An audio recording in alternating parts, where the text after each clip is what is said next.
Hello, everyone, and welcome back to Wait, What, Why, the podcast that ponders the origins behind the things that we do. Thank you for taking the time to join us today as we discuss the origins of America's favorite summer treat, s'mores.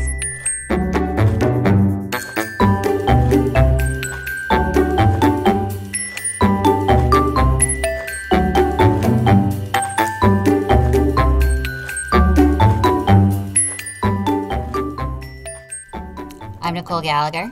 And I'm Dennis Gallagher. How are you doing today? Doing pretty good. Sun is shining. We got great weather. Feeling good. Feeling good. Yeah, no great. worries. We just got back from a week of camping, so we...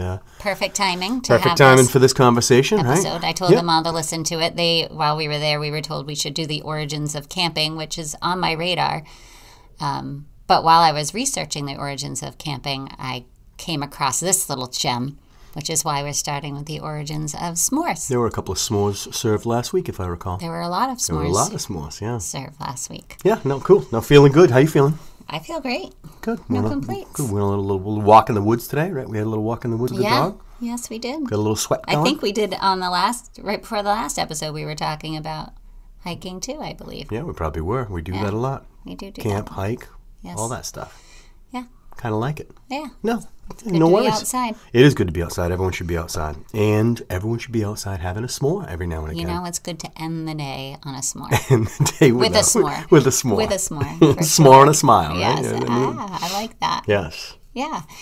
Anything else before we dive in? No, you want to talk about like last week? Yeah, so We went go to Vermont. Yeah, I don't know if We we go said every that. year. Yeah, we go every year. We meet up with some other families that we're real close with. We've been doing, I don't know, probably 15 plus years now, going to the same place. Windhall Brook over in Vermont, in Jamaica, Vermont. And it is lush and green and all about the river and just fantastic. It's beautiful, beautiful. And we have fires at night and lounge around the river. And yeah, we had a great week. It's good. Everyone kind of drags their campers over there. And yes, we all glamp. We all have campers pretty much now. There are no hookups there. There aren't. So it's primitive glamping. Yeah, it's primitive glamping. We had to use batteries and generators. Yes. But no, it was a lot of fun. Camping's a blast.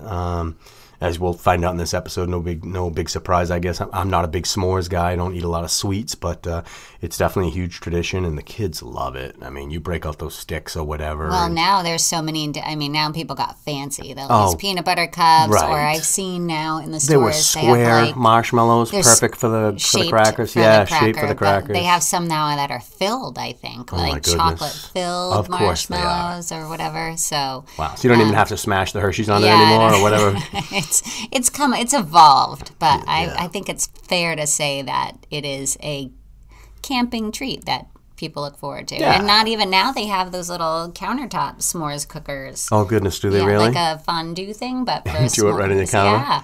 And obviously people do it in their backyards and over, probably grills and hibachis and, backyard fires and stuff like that. But, no, we definitely, like you say, it's good timing for this episode for us, just coming off the week of being in Vermont. Anyone who has not been to Vermont should go.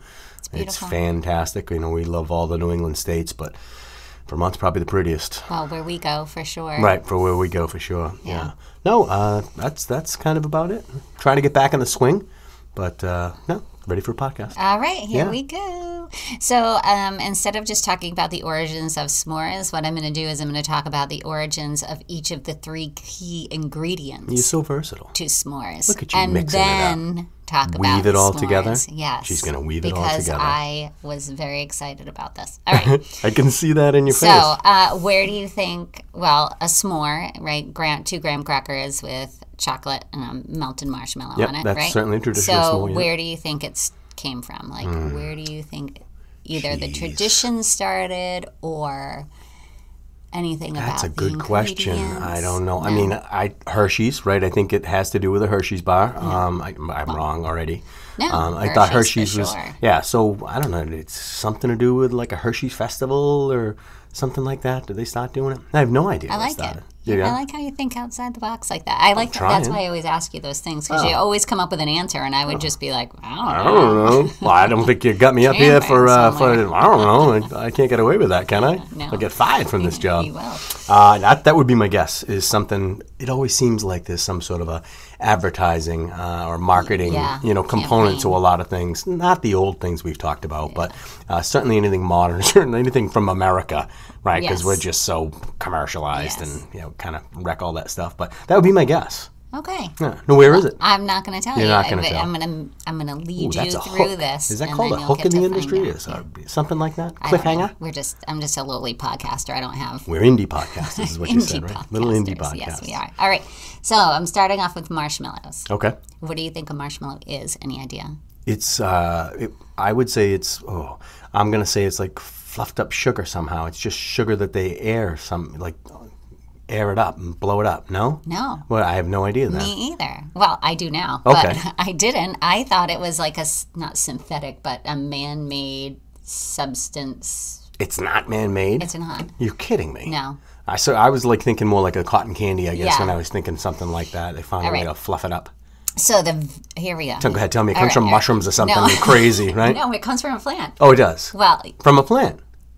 You'll see. Okay. Let me start at the very beginning. Sure. So the very first marshmallows come from the mallow plant called Althea officinalis. A mallow plant. Of course it does. It grows in wild marshes. The mallow plant is native to Asia and Europe, but has been brought to and cultivated now in America. Early civilizations, including ancient Egyptians, were the first to enjoy marshmallows. Really? As early as 2000 BC. That's nuts. Isn't that crazy? So, in all the time that I've spent in the woods and around swamps and marshes, do you think there's a mallow plant? Plants? Yeah, and so, but it wasn't exactly what I couldn't find any pictures of it. But it's not exactly what we would picture today. But basically, they would squeeze the sap from the bottom of the mallow plant or out of the mallow plant and mix it with like nuts and honey. And it was like this delightful, it's still like the sap tasted like we imagine a marshmallow to taste like, or what a marshmallow does taste like. But it was like such a treat for ancient Egyptians. It was reserved for gods and pharaohs and royalty and things like that. Oh gosh, the paupers couldn't have it. No. It was, really, it was a marshmallow started off hotsy-totsy. Poppers. Poppers? Poppers? I just love the accent sometimes. Sorry. Usually it's me I pick out in the podcast, but that was pretty good. Sorry about that. Is there an R in there? It's Paupers. Yeah. Poppers. Poppers. Okay. Like the mamas and the papas. No? It sounds like an aloe plant the way you squeeze out the... Yeah. You know what I mean? Yeah. Aloe mallow. Yeah. They rhyme. Nothing to do with it? I don't think so. Damn. I didn't look into Thought I had something there, no? Etymology. This is my new, because I got my glasses off and I can't read your screen anymore. So I love it. I'm totally winging it. All right. So, ancient Egyptians had this marshmallow treat. It was called, well, I don't know, but it came from the mallow of the plant, the sap from the plant that they mixed with nuts and honey. Then the ancient Greeks and Romans used the root and the leaves of the mallow plant for medicinal purposes. It was often used to help with inflammation. It was also used as a laxative. It was a complete elixir. Yes. In fact, the word Althea, which it was called, what did I say the name of the plant was? Althea officinalis. So Althea comes from the Greek word altheo, meaning to cure. Okay. But it was the French who first marketed marshmallow as a treat rather than a medicine. And they combined the root of the sap of the plant with eggs and sugar that you would beat it into a foam. It kind of reminds me of like how you'd make meringue. Okay, yeah, I can picture that. Yeah, and fluff it up like you kind of had said. Yep. So they combined the sap with eggs and sugar, beat it into a foam, and then would form it into like a soft paste or like almost like a pancake, like lozenge thing. That was called pâte de gamouve. Whoa. Do you like that? Yeah, I could never say that again in a million years. Well, it's if you look at it and I were to pronounce it in French, you would see something, this is how I would have pronounced it, pâte de gamouve. Wow. But I had Google pronounce it, and so in parentheses I have Pat Diggy Move. You wrote it phonetically? which is how it's said. That's funny. So the French realized that it wasn't an elixir. The only thing it fixed was like turning frowns upside down into smiles. No, they still used it as a medicine. The point of mixing it was to taste good. It tasted really good, but it was also to soothe a sore throat. Okay. So they had marketed it that way. This process of making this was very time consuming, typically done by hand, but it became, people liked it so much, it ended up being more of like a candy rather than a medicine. Okay. And it became so popular over time that the candy stores had a really hard time keeping up with demand for it. Wow. So, of course, candy makers started looking for a new process to make marshmallows and found a new system that used starch in like the late 1800s. So this is, like, we covered a big time Yeah, period, well, we just went from the Egyptians to the Greeks to the French to the Yeah. 1800s, right? Yeah. you Covered a big, You're following along. big piece of time. Keep I up with definitely me. follow along. It allowed... I mean, today I'm following along. Right. Yeah. It allowed candy makers to create marshmallow molds made of modified cornstarch. Starch. Cornstarch. That's what you're picking out of yourself, by the way. All right, cornstarch. Cornstarch. Yeah. All right, so it allowed them to make marshmallow molds made of modified cornstarch. There we go. That was better. That is better. By the end of the 19th century, gelatin had replaced the juice from the actual plant or the sap from the plant because it tasted a lot like the sap from the mallow plant, and it was similar in texture, but it was much cheaper. Okay. So cornstarch, or the gelatin, replaced the sap. I think you're replacing the plant product. You are. Right? The only natural The only ingredient. natural part of it got replaced. I'm sure at the time, too, right? The sugar was made from actual sugar cane. You know what I mean? Right. Like that whole process. It was a lot. Yeah.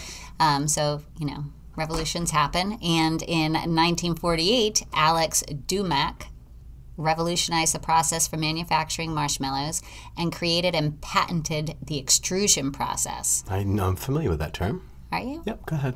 It's a process that involved taking the marshmallow ingredients, running it through tubes, and then afterwards the ingredients are cut into equal pieces, packaged. And then in 1950s, marshmallows became extremely popular in the United States and were used in a variety of food recipes. Recipes with marshmallows? Yeah. Okay, yeah. And I'll kind of get into that a little later. All desserts, right? Yeah, So of course. Sweet desserts. Yep. Yeah. Nothing to do with medicinal purposes Right, or we left anything that. like Although, that. like I No. said, turning frowns upside down. Right? Yeah. That has value. It does, absolutely. So, fun facts about marshmallows before I move on to the next ingredient. Okay. And I don't know. I just found these fun, so you decide. Due to detrimental pressure of liftoff, astronauts have periodically used marshmallows to keep their nasal membranes from being wrecked. They stick marshmallows in their nose? With marshmallows pushed up their nose, they would expand in the cabin decompression without making damage to all the blood vessels in the nose. That is nuts. I know, and Really? I did kind of look that up, and they did there. This is like way back when When they were still figuring out about pressures and space, things yeah, like yeah. that, yeah. Gotta be Also, a better way than that. there is a fear of marshmallows called atheophobia. I have a fear of marshmallows. It's the fear of the gooey texture of the marshmallow, not the actual marshmallow itself. I have a fear of growing a big butt. That's what I have. That's different. It's a legitimate fear. I'm sure there is a fear of that. It's not just the marshmallows, though. I fear a lot of stuff. And then I had to talk about Peeps because this was another process. Peeps, the Yep. Easter candy, Is the little chick. Peeps, is that marshmallow? It's marshmallow, Okay, yes. definitely the same texture. Yeah, it's just coated with And made orange, right? like Do they make them granular. orange? No, it's like sugar Oh, I'm granules. thinking circus peanuts. Oh yeah, no. Peeps That's different. are Peeps. they look like little Ah, chicks. okay, I know They're what they sold are. in 3. I get They it. have little I get eyes it. and beaks. Very, very popular at Easter. So, in 1953, it used to take approximately 27 hours to create a single peep. What? 27 And they would hours? hand paint all the eyes and stuff on all the peeps. And sold each one for $1 million. Right. So Wow. now the process takes 6 minutes, and the machines that paint the eyes on the peeps can do 3,500 peeps per minute. That's a lot. So that was just a fun fact I found out about marshmallows. Well, the Industrial Revolution, huh? I know. Holy cow. Now, chocolate. All right. Next ingredient. Fear that for the fat butt, too. Key ingredient. Okay. Aside from marshmallows, right? In a s'mores. Comes from? Hershey's. No. The cocoa plant. Yes. Yes. Cacao plant. Cacao plant. Cacao? Cacao. Cacao plant. Yes. It's not cocoa. I hate seeing it. No, well, now it's cocoa. That's how we say it, but it is a cacao plant. Oh, all right. A cacao bean, I should say. Okay. So it actually comes from Mesoamerica, dating back as far as 350 BC from the cacao bean. The ancient Aztecs considered it also to be a gift from the gods. Such a high value was placed on the cacao seeds that they were actually used as currency during that time. Wow. Yeah, the Aztecs made chocolate into a beverage that they would drink, again, kind of medicinal. Was it called Yoo-hoo? To give them strength. That is not real chocolate. I know it's not. It's chocolate I'm trying to be drink. comedic here. Oh, Yoo-hoos are gross. No, just saying. Do you like them? Have you ever had one? Oh, yes, I have had a Yoo-hoo. Any Yoo-hoo fans out there? I think there are some people that just love Yoo-hoo. Oh, there's got to be. But yuck. Oh. It's like chocolate water. It's kind of like chocolate water. It's weird. It's much more of a watery consistency. Well, maybe this is what this tasted like when the Aztecs made it into they just drank it to give them strength, like the beverage gave them strength. Interesting.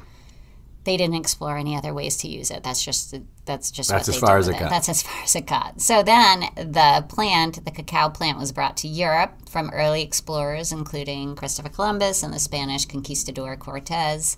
A group of Spanish friars were said to be the first to experiment with different uses for chocolate, and they added sugar and honey to it to sweeten it because it was more of a bitter taste, almost like it reminds me of like the way they talked about it, like a coffee bean would be bitter. Yep. Like that cacao bean and was like bitter. cooking chocolate is bitter still. There's no sugar added, or even like some dark chocolates, obviously. Yes. Yep. So they added. It was the Spanish friars that added honey and sugar to it to sweeten it, and when they introduced it to the Spanish court, the ruling class, of course, loved it, and then it became a favorite treat across all of Europe, and was used a lot. So again, like chocolate can be used to like cure headaches or constipation and things like that. So marshmallows, medicinal purposes, right, was used as a laxative. Chocolate, apparently. Well, they both seem like they had both medicinal and treat or food. They kind of were both. They were both. Interesting. Yes. It's very interesting. So then... and chocolate also turns smiles out of frowns, right? No, chocolate is delicious. Chocolate's good. European chefs added a cacao butter to liquid chocolate and pressed it into molds to form bars. Aha. The early chocolate bar. Yes, and then in 1893, an entrepreneur named Milton Hershey purchased a chocolate press left over from the World's Columbian Exposition in Chicago and moved it to his factory in Pennsylvania, where he began making his plain Hershey's chocolate bars. And because they were so portable and easy to snap into pieces, obviously they're an important or most common ingredient in s'mores. Yeah. And to this day, same. So that's kind of a little history about chocolate. Wow. Interesting. I have fun facts about Milton Hershey. Okay. The man. Sure. The myth, the legend. He must have been a wealthy man when it was all said and done. He moved around. His family moved around a lot when he was a kid, frequently changed schools. And after he finished the 4th grade, his parents decided it was time for him to learn a trade. So he dropped out of school after 4th grade and began an apprenticeship with a printer. Okay. But hated it, and then began working for a confectioner in Lancaster, Pennsylvania. So he actually worked for someone who worked in the sugars. Yeah, in the candy industry, right? Yep. Confectionery, yep. And he was known for originally his, I don't know, his passion, but originally what his company was caramels and confections. So chocolate wasn't necessarily on his radar until he saw this at that Columbian World Fair. Exposition. Yeah. Okay, World Trade Expo. So another cool fact about him is he really wanted his business to thrive. He had a lot of workers at his factories, so he designed and built the model town, Hershey Pennsylvania, right? Yeah. To be a community. He had brick houses, lawns. He established what is now Hershey Park so that families would have a place for recreation and all that other stuff. So he basically did all built of that, up that town so his employees would have a nice community to live in. So dropped out of school in 4th grade Yep. to find a trade, to get into the trades, and was such a visionary, he built a town. Yep. And his With his chocolate bars are factory. still, obviously, like the #1 selling or something crazy. Something, Oh, yeah. Some crazy fact that maybe you'll get to, but I know it's they funny, still. too, and we might have talked about this way back in October when we talked about Halloween candy, but Hershey Oh, we was might like have, my yeah. least favorite. Like the only time I would have eaten a Hershey bar as a kid was on a s'mores. Oh, see, not me. But my students, they love Hershey bars. Throw a more Hershey so bar in the than freezer. Snickers or any Throw other it in the thing. freezer They and love snap it. a piece off, and it is delightful. Yeah, they love Hershey's Wow. bars. Yeah. Very popular still. Yeah. And you didn't like them. I mean, didn't prefer them. don't get me wrong. Right. Right. You weren't running away But, from them screaming. No, yes. if there was a choice between like a Snickers or a Hershey, I'd go for a Snickers. think Or I'd if there still was a go for a peanut Snickers, butter too. cup or a Hershey, I would have went for. Well, you're 'cause- describing a peanut affinity. You like peanut stuff. I mean, that's well, I- understandable. You I just guess gave so. a bunch of peanut, examples. All right. A whatchamacallit. Yeah, well, I can't even recall what's in a whatchamacallit. It's like a rice. Today would be like a Rice Krispie treat. It was Okay. like, I don't know. I'm like, Yeah, they're looking- covered in chocolate. I can They're picture covered it. in chocolate, but it's like Rice Krispies, like.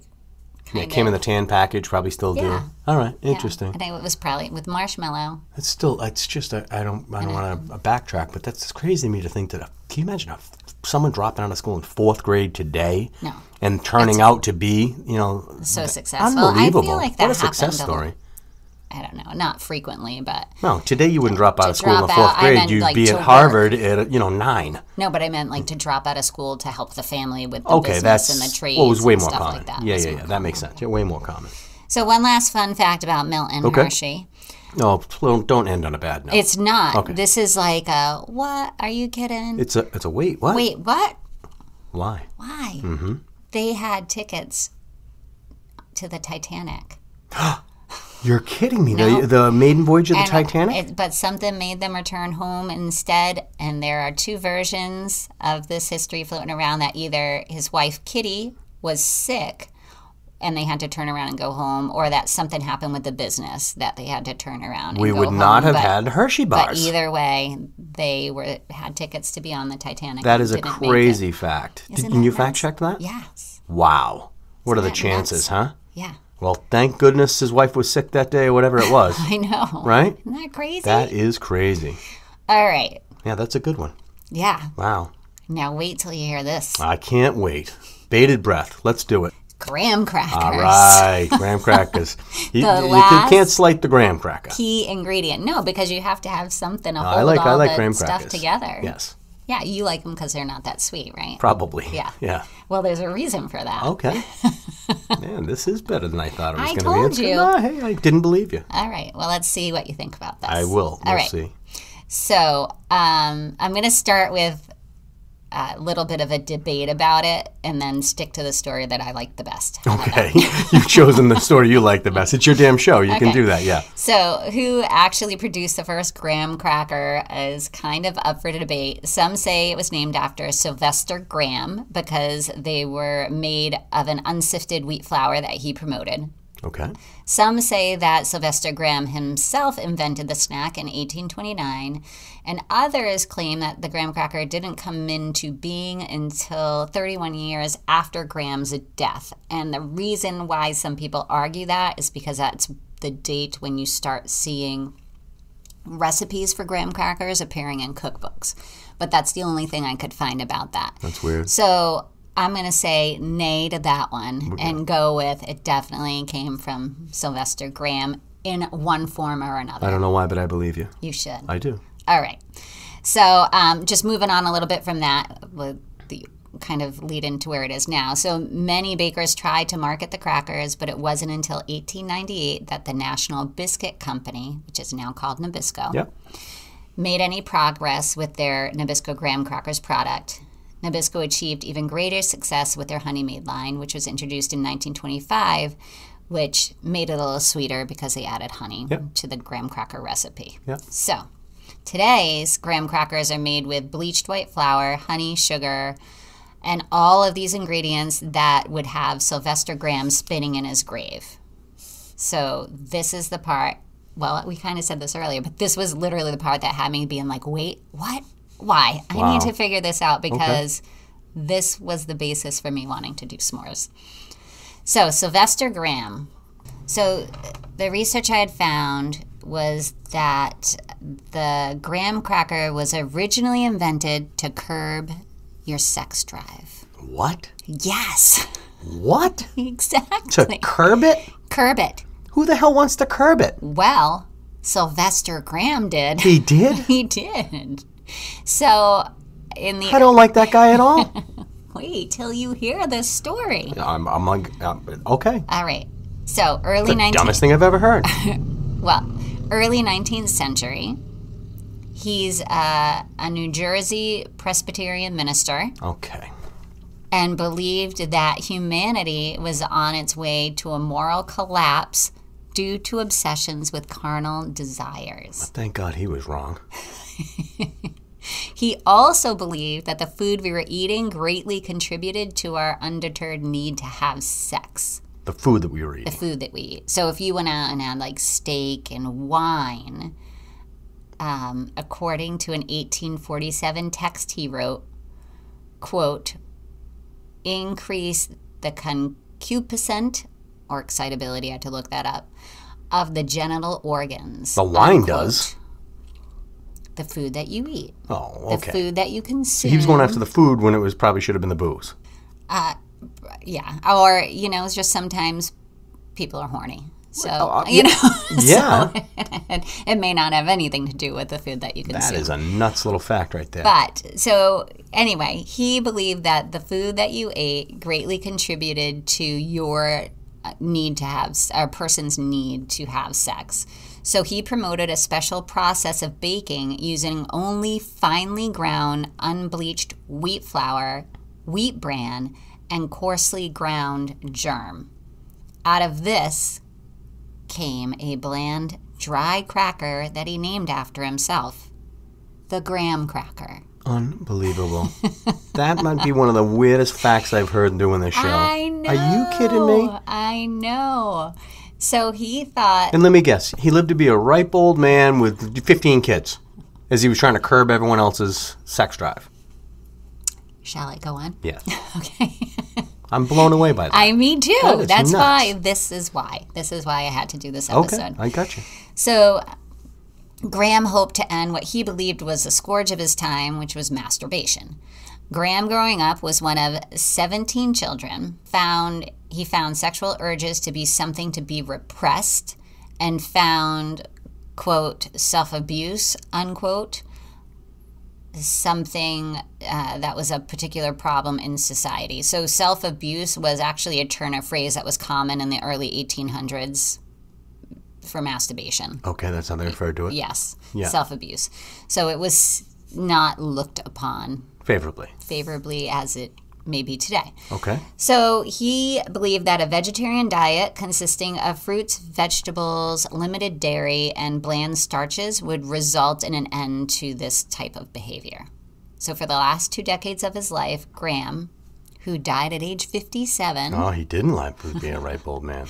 preached that his diet, later called the Graham diet, would help those who followed it abstain from sexual activity, and in particular from self-love, which Graham argued led to insanity and blindness, I'm throwing every graham cracker in this house out. which you do know that. Have you ever heard that Yeah, masturbation it'll make will you lead to blind. blindness? Yeah. So That's I looked crazy. that up too, and that was like a whole other thing I didn't want to get into. Wow. But that was like, so to say self-abuse, masturbation leads to blindness or other ailments was a common thing that people thought during that time. It wasn't an unpopular Right. thought or attitude. I also wanted to say that followers of his belief system and his diet were called Grahamites. Grahamites. So I just wanted to throw that out there. Unbelievable. I couldn't just leave it at that. So I have my fun fact has to do for the graham cracker, right? So the graham cracker was originally created as a bland cracker to stop lustful behaviors. Amazing. But I had to go on to this because after he died... At what point did they know that it failed miserably? Well, I think we can look back and... Right? Yes.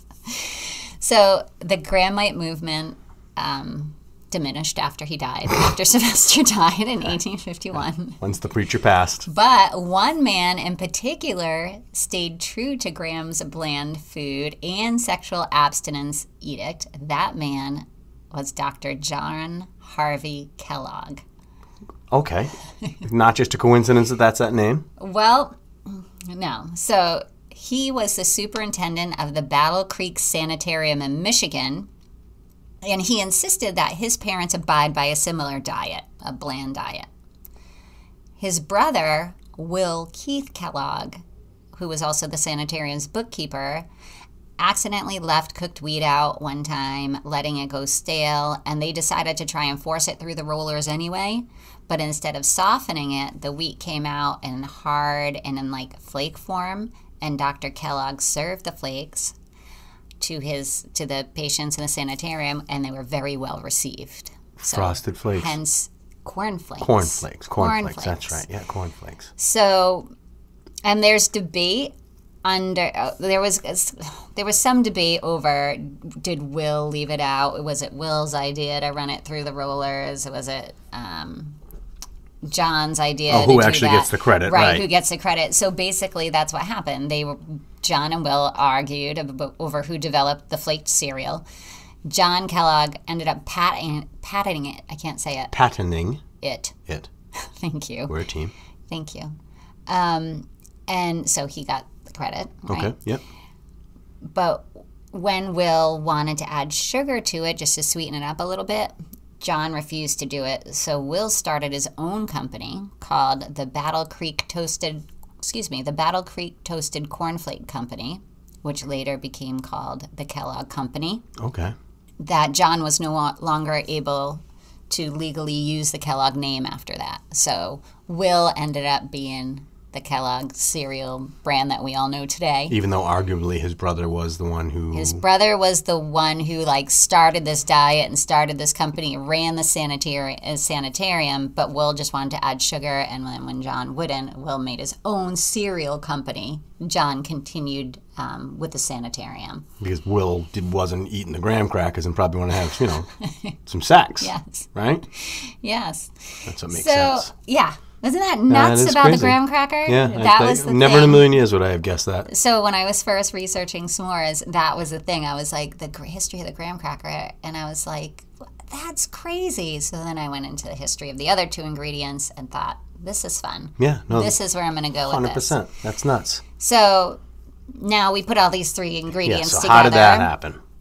And you have these delicious s'mores. Who was responsible for that? Who smashed those things together? Some treats that predate the actual s'more as we know it today. There are some Victorian-era funeral cakes that sometimes included chocolate and marshmallow. So that's one.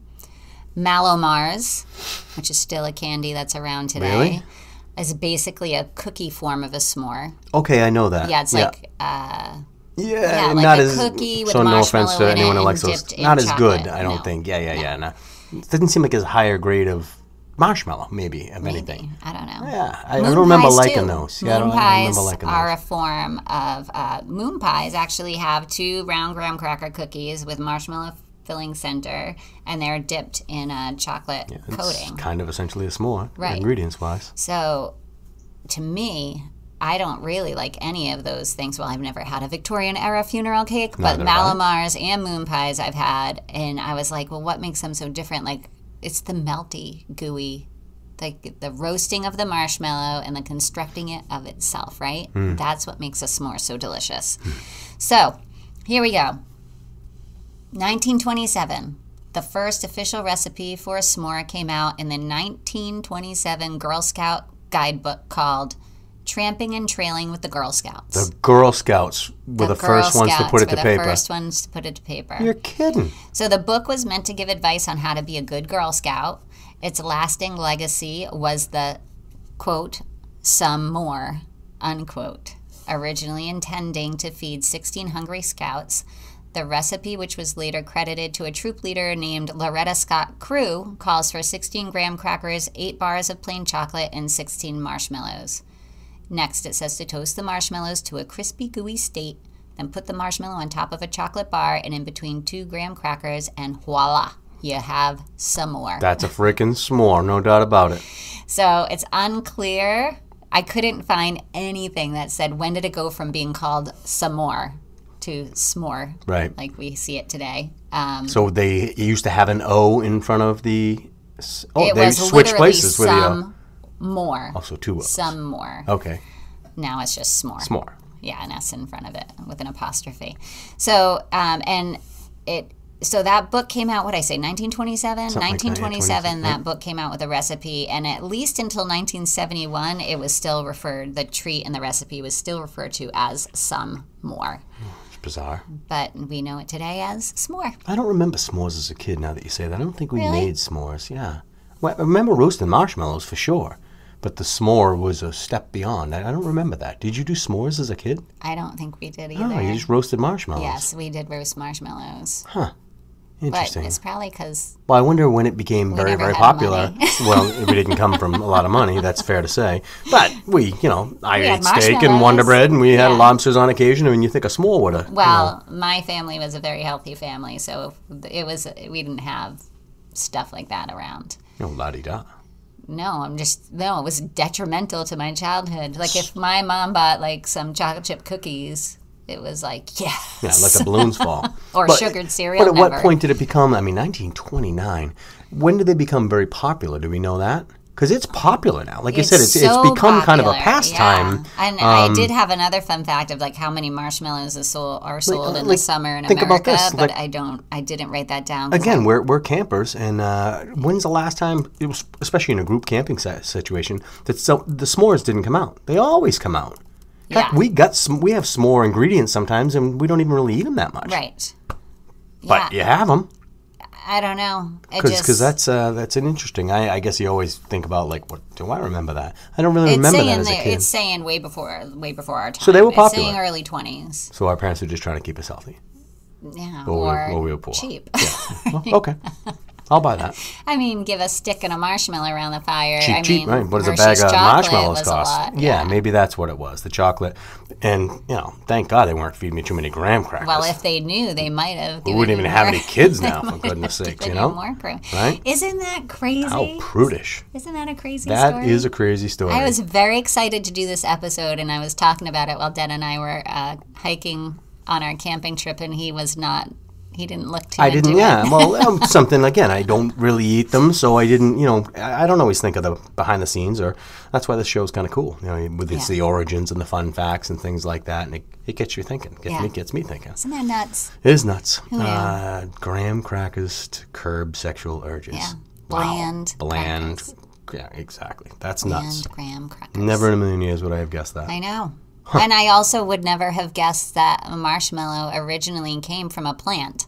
I would never have thought that. So I forget his first name, but Graham is definitely rolling around his grave that we're having drinks around the fire and smashing them between, marshmallows with our kids, and you know what I mean? And just the way they're made today is nothing like his original, because it was white bleached flour and and you said they add the honey now to it. He had unbleached wheat flour, germ. Pure. Yeah. Okay. Yeah. Yeah, they're not pure anymore. No. Okay. Well, and look what happened to us. He was right. No, he was dead wrong. We are as unpure as a graham cracker we eat. That's funny. I'm telling you, we're throwing them all out. Ain't having that in this house. Yeah, so that's the story behind s'mores. Wow, that's a crazy story. I know. I love that. I definitely liked it more than I thought it was going to. I knew you would. Yeah. It's very exciting. That is very exciting. I was very excited to learn about it and then write about it and make it into my own little thing. So folks, enjoy hearing about it too. Yeah. Everyone eats s'mores. Everyone has s'mores around. It's totally common. Again, it's embedded into at least American culture. I feel like it's a summer, the summer treat. That's what you do. 100%. Yeah. Yeah. Like watermelon, and there's so many of them that are just completely embedded. Yeah, it's that popular. Yeah. Wow. Yeah. Yeah, very good exciting. stuff. Yeah, thank you. You're welcome. All right. Thank you. So you're very welcome. Yes. We want to hear from you. Tell us about your camping adventures. Like I said, I think our next episode is going to maybe be on the origins of camping, depending on how much information I find. But if you have any stories you want to share or anything that you want us to tell you about, so the origins of something that you do while you're camping or something like that, we would be happy to dig into that. You can reach out to us on any social media. Our handle on Instagram, Twitter, and Facebook is waitwhatwhypod. You can also email us at waitwhatwhypod@gmail.com. And if you like this episode, please share it with a friend. Tell your friends. And as always, thank you, Francis, for our podcast artwork. Shout out, Francis. Woo. Yeah. And yeah, that's it. Enjoy your camping season. Excellent. Happy summer. Happy summer, everyone.